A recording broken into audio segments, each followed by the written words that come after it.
One, and we are live. What's going on? Welcome to the very first live stream of the American Movie Podcast. Today, I'm talking about. I just saw Alien Covenant last night, and it was okay. It was okay. I feel like a lot of people are gonna have mixed reviews on this. For me, it wasn't like the original Aliens at all. It was more like there was only a. I don't want to go into too many spoilers, but there wasn't as much action as I anticipated. And Ridley Scott did an awesome job making the film a spectacle. Like the shots were amazing. All of the environments that they were in looked incredible. Like the world was there, but the story just was it was okay. It was just okay because there was some few like lazy plot lines, like how people became spoiler alerts, people become infected by the alien. So I feel like that's evident if you've seen the trailer. But yeah, so the plot lines are a little lame. It was kind of there was some lazy plot lines, and how they became infected was just it just didn't work for me. It was so simplistic, and if it were to be actually like be a way to get infected, then it would be awesome. But it just didn't work for the movie for me. It was a little lame, but um, the first part of the movie, it was pretty slow. You kind of get introduced to the characters, and there wasn't that much character development. Like, um, there's James Franco is in here, Danny McBride's in here. The main lead, let's see what her name is again. She was in Fantastic Beasts.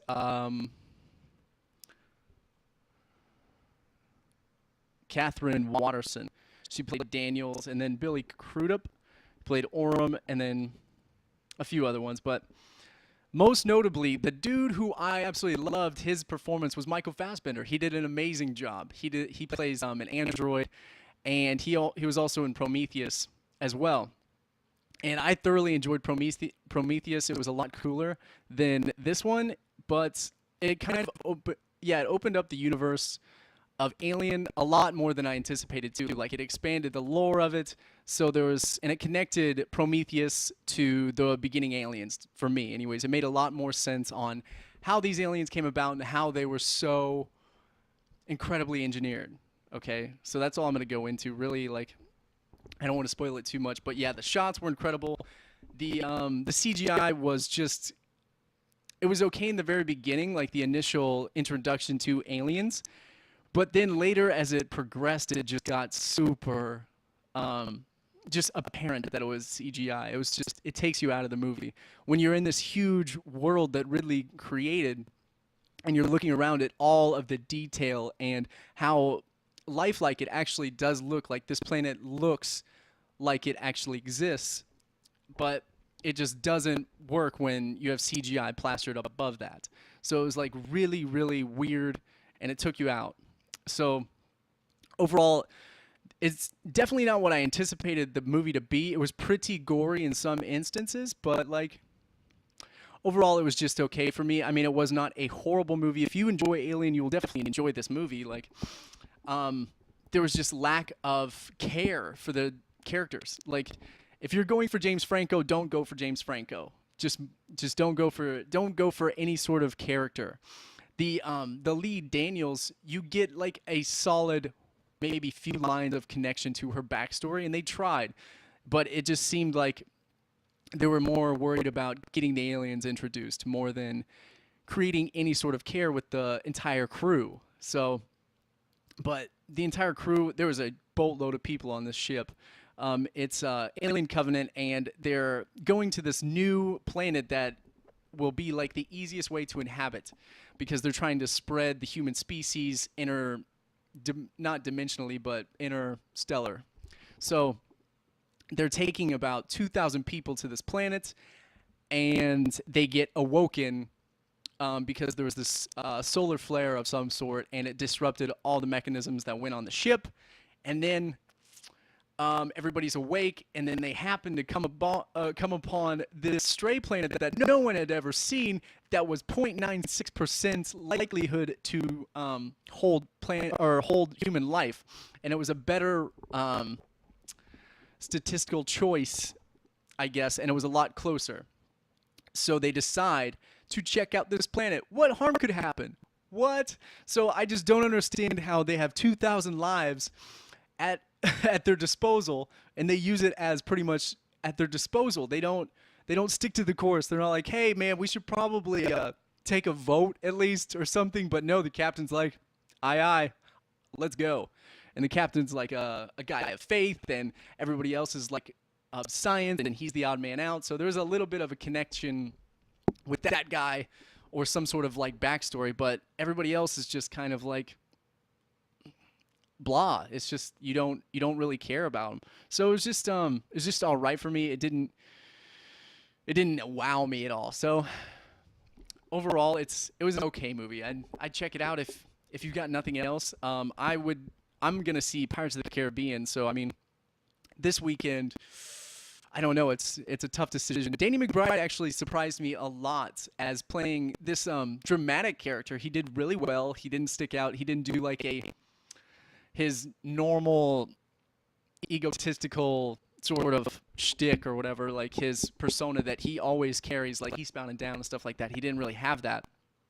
So he was a surprising role and a surprising performance. And then Michael Fassbender, he killed it. So it was awesome. It was Michael Fassbender, yeah, he killed it. But yeah, that's about it for Alien Covenant. It's just it didn't really.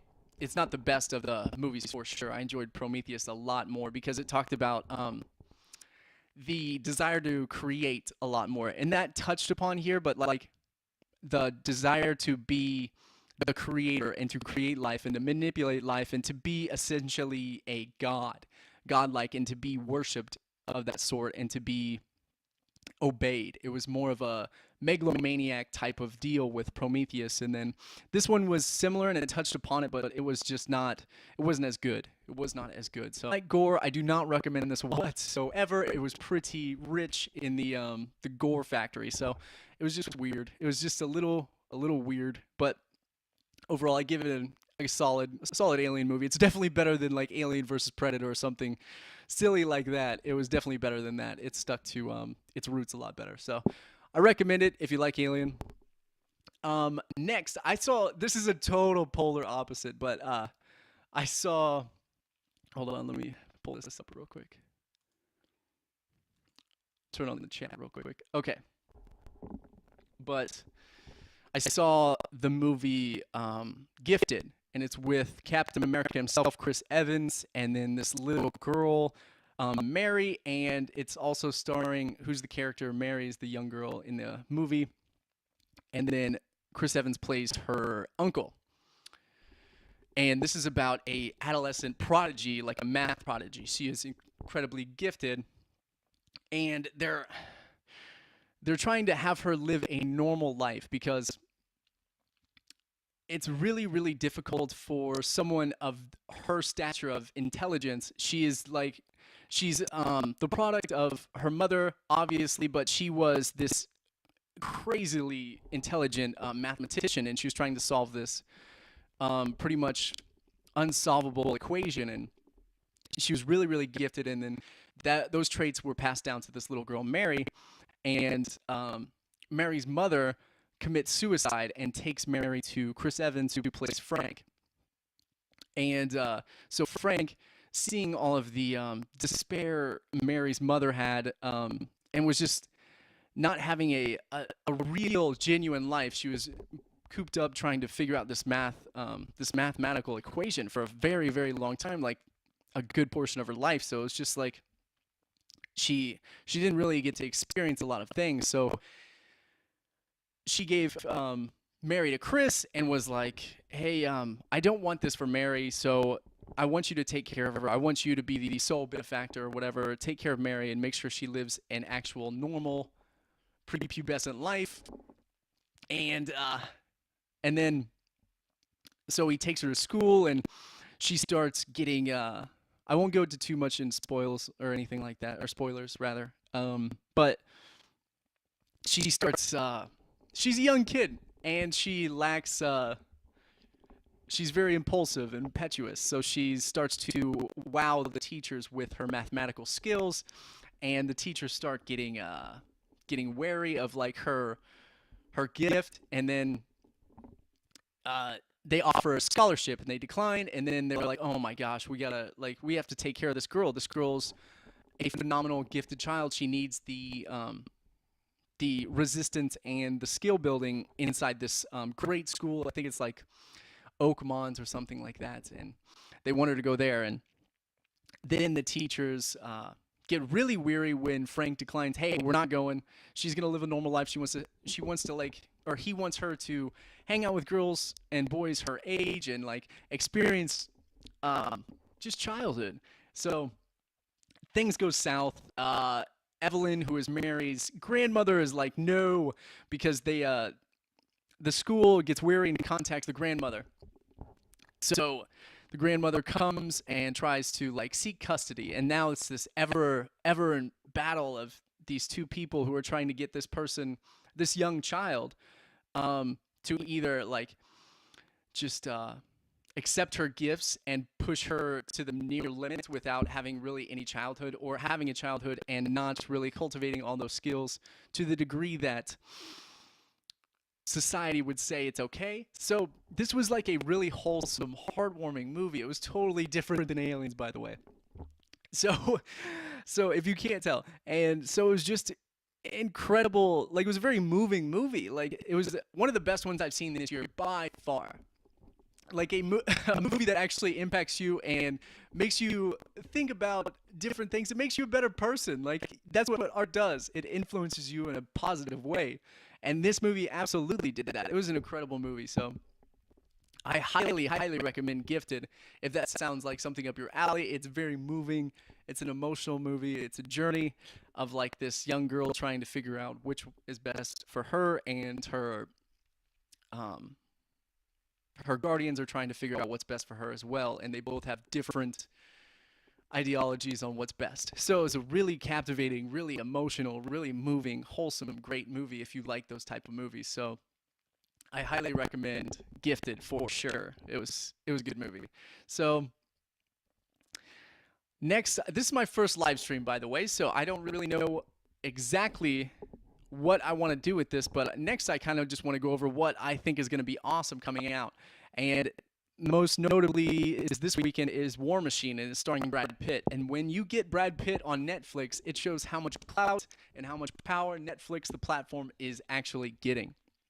It's so crazy because I remember getting Netflix in my like apartment in school and figuring out like, wow, this is like weird. You get like, there's not that many good movies, but you can kind of watch them retroactively whenever you want. It's on demand, and you don't have to wait till 8 p.m. Standard time for this thing to air, so you can just kind of watch whatever you want. And that, I think, is what's so powerful about Netflix. So I'm excited about this new War Machine. This is like the newest movie that Netflix is coming out with its original, despite the do-over with Adam Sandler and those three movies he was talking about. Or he was inside. Hold on. So yeah, I'm really looking forward to War Machine a lot.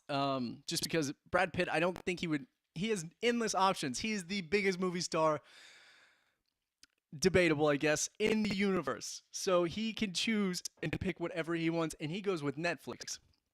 So that action in and of itself is just showing which way entertainment's moving. I mean, it's inarguable that Netflix is now a huge contender with the medium of just movies itself.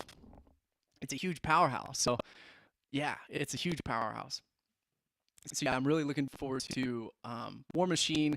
It's based on a book called The Officers, and it's this Rolling Stone reporter is following this general, and this general's, I believe, in the Iraq War in Afghanistan, and he has to understand, or he has to try and get the reporter to understand how war is actually working, how he has to take orders from the political side of how people decide these things, and he has to work with the materials he has, and he can't really get anything done because it's not really his decision to be there. It's his job to do these things, and it just looks like a struggle with the whole bureaucratic element of this.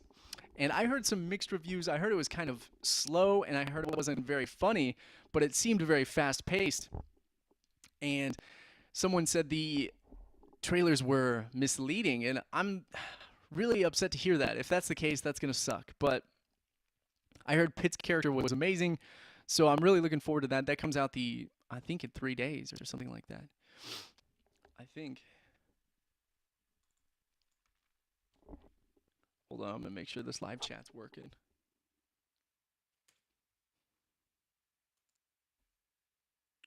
Boom, awesome. But yeah, Netflix originals. Another one I saw coming out is it's OKJA, Okja, and it's about this genetically manufactured super pig. And this super pig, I guess, is someone's pet, and it's starring. I don't know if it's starring Jake Gyllenhaal, but I saw he was in it. And so it's about this little girl who has this genetically engineered cow or pig or whatever named Okja, and I think this it got director is Bong Joon Ho, and it's gonna be released June 28th. But it's it'll be released in South Korea actually, the first one, and it got 6.7 on IMDb already. So but yeah, I'm really looking forward to that one because that's gonna be, I think it's going over two big huge items in like the salient news. It's genetic engineering and genetic manufacturing of like animals and making animals more um, economic, like making them a lot bigger, making them more voluptuous, making them create more meat, making them taste better, stuff like that. So it goes over that, and it goes over the animal suffering as well, like the animal's emotional state. So I think it's going to be a really impactful movie. I think it's going to be another moving movie as well. And this cow is huge, or this pig is huge. Like it looks like a hippo.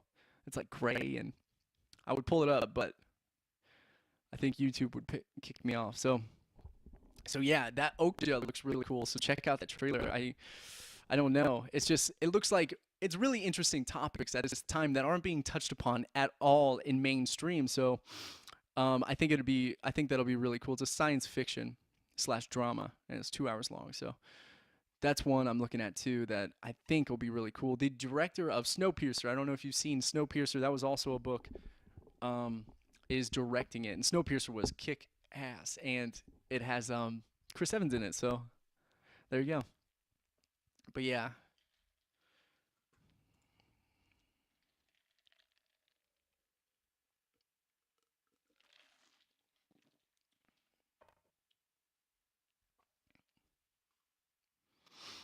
But that is pretty much it for the American Movie Podcast right now. Thank you so much for watching. I deeply appreciate it. This podcast is brought to you by Onnit, the leading source of supplements and total human optimization. And then it's also brought to you by Audible. And you can go to, I like it how people still say www, like it's not just obvious, like www dot for the URL. I'm pretty sure I thought it was www. I think you can type it in without the wwws now and just kind of put them in. So it's also brought to you by Audible. If you go to audibletrial.com/American, don't forget the www. You can get a free trial to Audible for 30 days. I listen to them all the time. I listen to one today. And it's just really, really convenient. So check them out if you want. This podcast is also brought to you by Amazon. There will be an Amazon affiliate link down below if you want to shop. So check that out if you'd like. But yeah, thank you so much for watching. This has been Matthew Benjamin for the American Movie Podcast. Thank you so much. Deeply appreciate it. Bye, bye, bye, bye, bye. Bye, bye, bye, bye, bye. Ciao.